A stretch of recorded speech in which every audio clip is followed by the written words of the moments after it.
Hey, all right. So this is our first movie that we're going to be looking at um, to get into Illustrator, and we're going to start at super basics, kind of no-brainer things, but then a couple of things we'll go through that your average user will pretty much never really think of or never really go there. But you'll actually find it quite helpful, especially at some point when you're trying to do some troubleshooting. All right, so first we have to find our program. See, I'm sure that everyone's installed software, but you never know. You never know. I'm going to open up Illustrator. I have already installed it, and I'm going to find Illustrator. I'm using a Mac, so everything I show and do here is going to be done on a Mac.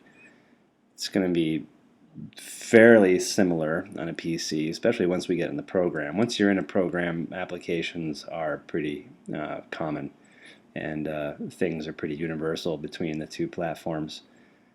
But finding it in your computer's hard drive is going to be a little bit different.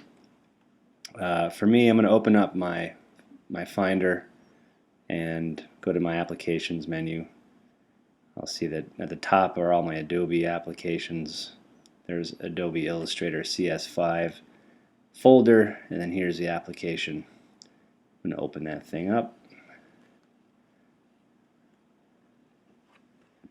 And we're up. So what I did is I got rid of all my preferences. I trashed my preferences so that upon opening it this time, it's going to look like it would the first time I have ever opened the program. So as you start to work with a program like Illustrator or Photoshop, and start to move windows around or change sizes of different windows, have different palettes open, and so on, those things are usually kind of remembered by the computer and stored as preferences.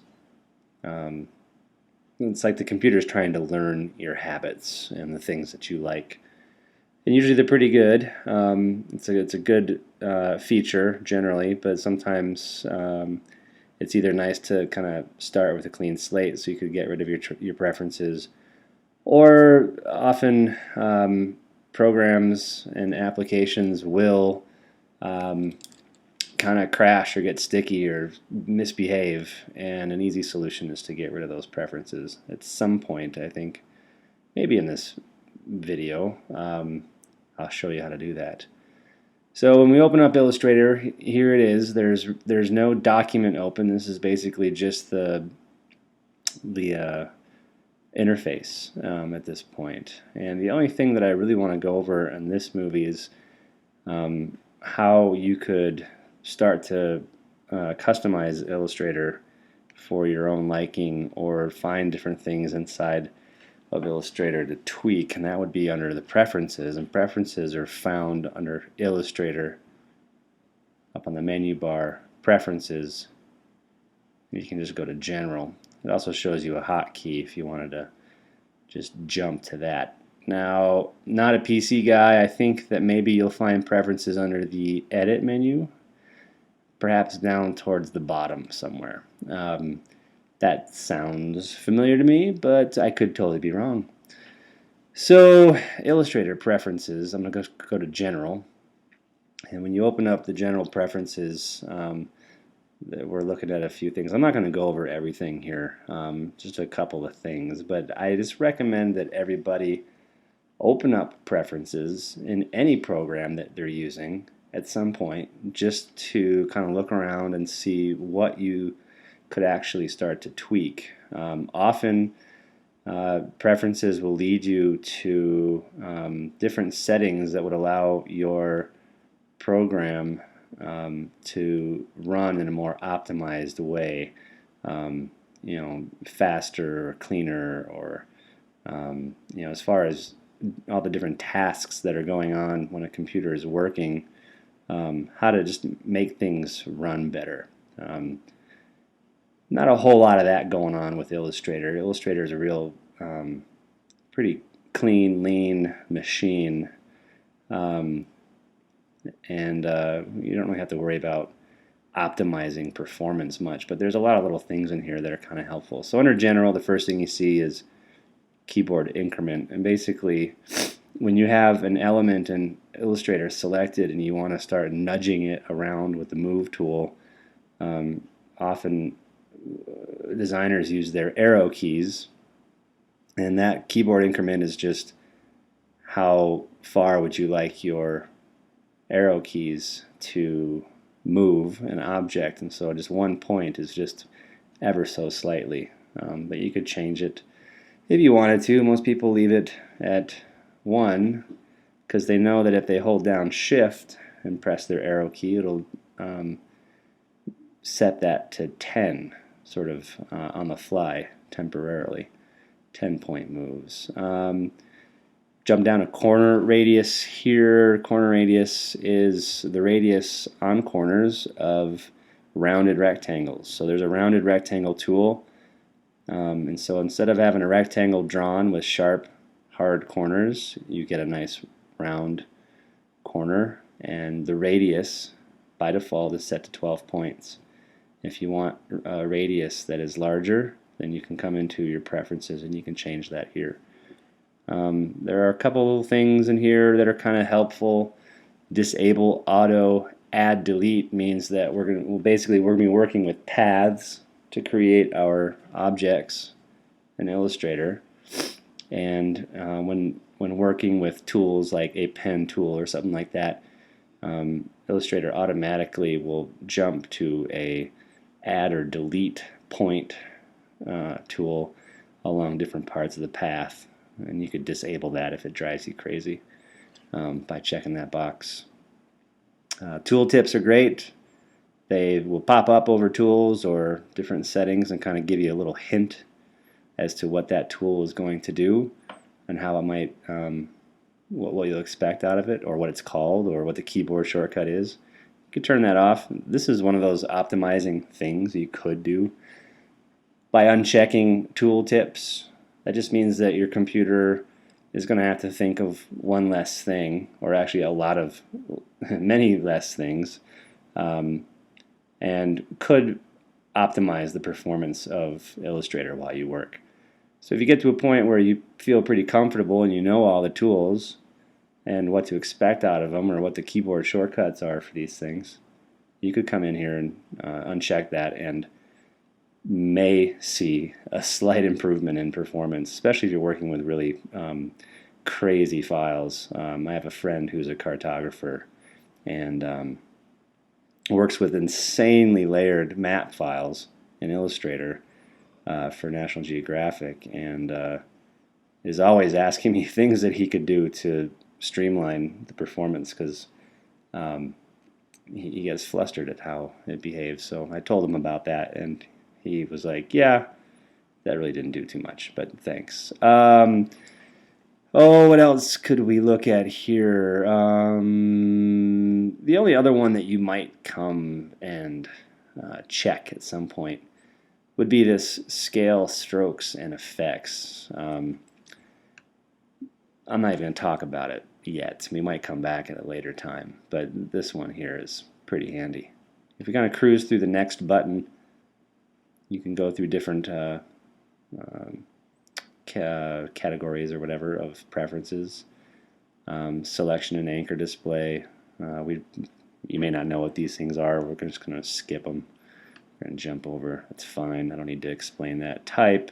Just some basic things about type. We're going to skip that as well.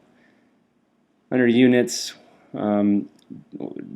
generally everything is set to points by default. Points is kind of a printer term, but if you're more comfortable with inches or pixels, you could change that so that when you open up a new document, it's talking to you in a language that makes more sense. If you're more of a print person, well, points make more sense, unless you're just kind of a print person, and then inches might make more sense, because it's pretty easy for us to think in terms of inches, not so much perhaps in points. And then if you're more into digital design, web stuff, video stuff, pixels may resonate well with you. And it's basically a point, but just in a different term that you might like. I actually do like pixels. I'm going to leave that on pixels.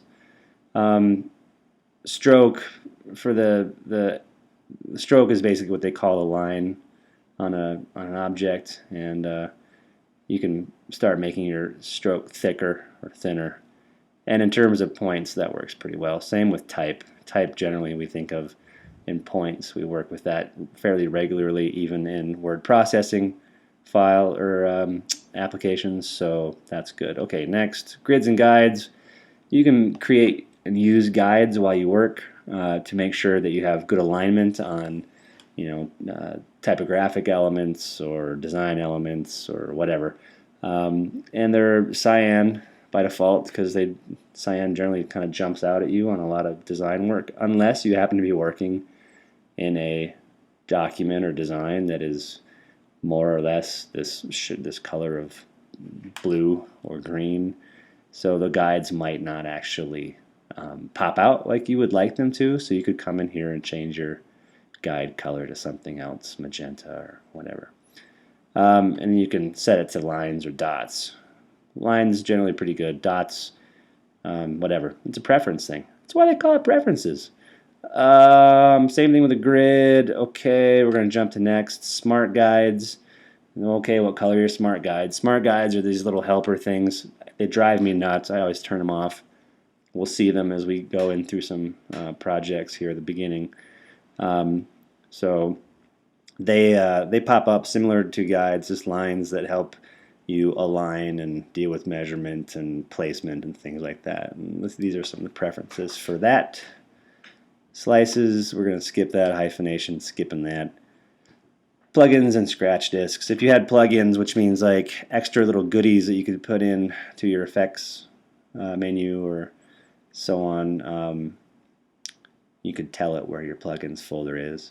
Scratch disks. What a scratch disk is really is a disk or drive on your machine that Illustrator is going to use to do all of its thinking and all of its processing and calculating and all the math that's going on. And in really large files, you can end up using quite a bit of space temporarily. And if you don't have a whole lot of space left on your machine, you could get yourself into a pickle. It's generally why a lot of real serious artists and designers have multiple drives, or at least they partition a drive. Actually, that really doesn't make too much sense anymore. But like often, if you have a tower PC or Mac, whatever, you have the option to put in multiple hard drives, and a lot of times people might say that one hard drive is dedicated just to their operating system and all their applications, and then the other drive might be dedicated just to work. Sometimes you'll see people with like 4 hard drives in their machine, and that's pretty awesome, especially when they have a whole lot of space. Basically, by default, if you only have one hard drive in your computer, like I'm on a laptop here, so I only have one hard drive. My primary startup, or my primary scratch disk is my startup drive. If I had a second drive, I'd be able to target that if I wanted to. Generally, what you do is if you have a second hard drive, you could set your secondary scratch disk to the name of that hard drive. It can also be an external, so if you had a FireWire USB drive that's generally plugged into your machine at all times, that could be your secondary startup or scratch disk. You're basically just giving Illustrator more room to do its thinking and processing without running the risk of using up the space and then running out of space, which is when programs crash. And that's when you lose work. And who wants to lose work? Nobody does. It's a bummer. Then we have the user interface. So right now my user interface is kind of this light gray. You could darken that if you were to slide that all the way to dark. Gives you a darker gray. It's a little more pleasing to the eyes. Um, Obviously, the computer monitor is, drawing the images by using light, in these little pixels that are on your screen. And light is can be interfering with the way that we interpret color and contrast, light and darks. So generally, when you go into like a serious designer space or an editing bay, you'll notice that the area around there is painted dark gray, or they've got a dark gray curtain. They don't have a whole lot of color behind the computer monitor. They don't have paintings and photographs and all that behind, because they're trying to cut back on the distraction to your eye, so that you get a more accurate representation of color and light and dark. So a lot of programs now are allowing you to back off on brightness, because it's just a little easier on the eyes. The eyes can focus on your work instead of being distracted by things around the edges.